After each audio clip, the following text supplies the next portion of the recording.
ko na nagbigay sa kanila sa akin ay higit na dakila. At hindi sila maaagaw ni naman sa Ama. Ako at ang Ama ay iisa. Ano?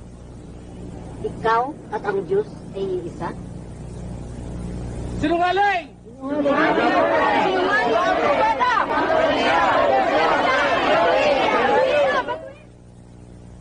Ang lahat ng ipinapagawa sa akin ng Ama ay pawang kabutihan. Ano ang dahilan at ibig ninyo akong batuhin? Walang kinalaman sa iyong mga gawa, kundi sa iyong mga kalapastanganan. Tao ka lamang. Bakit nagpapanggap ka na ikaw ang Diyos? Ako'y hinirang at sinugo ng Ama.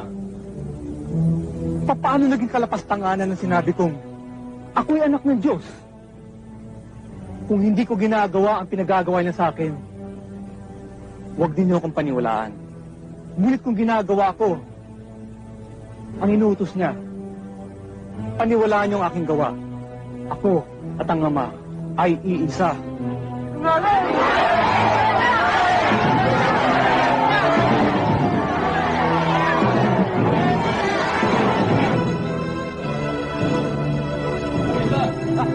Agay!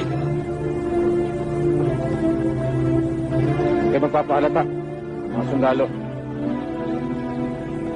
Meron doon sa likuran. Diretso lang. Ay! Wadya!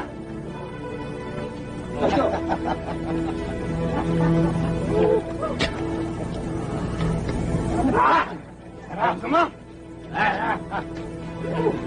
Akin ba ka na, ha? Dali lang!